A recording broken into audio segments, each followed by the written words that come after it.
Alright, the water started here at this white pipe that's still dripping, coming out of the top of the hot water tank.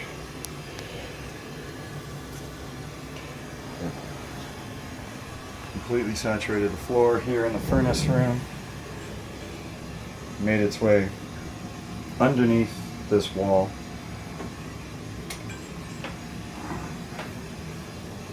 From the tank. See, that's just soaking wet right there. It's all wet right up to here.